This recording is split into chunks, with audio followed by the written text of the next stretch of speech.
Hi and welcome back to my channel. My name is Lauren and today's video is going to be specifically on how to work with troubled teenagers. And I'm going to focus mainly on assessment because your assessment is going to drive your whole treatment plan. And if you happen to stumble upon this video looking for social work information or inspiration, then I'm glad you're here. I'm hoping you subscribe and click the little bell to get notified whenever I upload a new video. So let's get into assessments specifically for troubled teens. So when you're working with teenagers in general, they're just going through a whole unique set of challenges. We can all remember those days. And if you have conveniently forgot, then let me remind you that teenagers are dealing with two sets of developmental tasks. One, they must learn how to separate from the family. And two, they're trying to develop their sexual identity. When you're face to face with a teen, as I mentioned before, the assessment is key. It drives your treatment plan. There are many different ways to begin the assessment. You can use self-observation, rating scales. You also do the interview, which we're going to discuss a little further.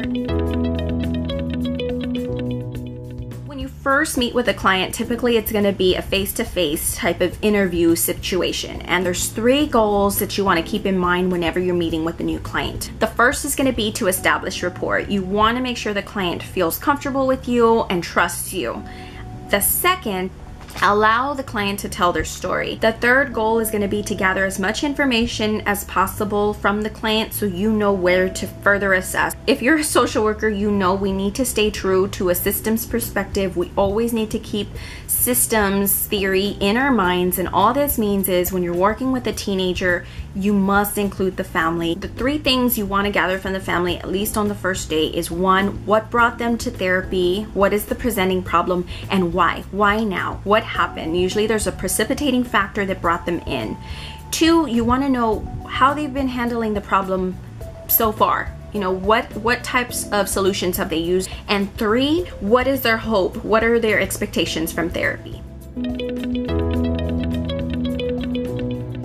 And here I'm talking about pen to paper type of assessments. You want to make sure the assessments are valid and that they're reliable. The first is the child and adolescent functional assessment. This is for 7 to 17-year-olds, roughly. The second is the behavior and emotional rating scale. It's BERS for short, and it's from about, I believe, 11 to 18-year-olds.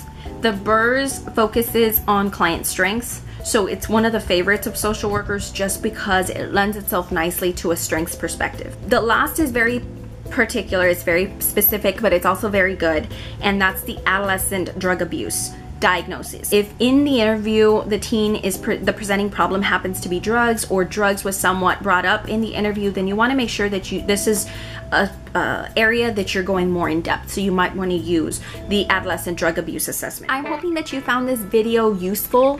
I'm wishing you social work success, and I'll talk to you next time. Bye bye.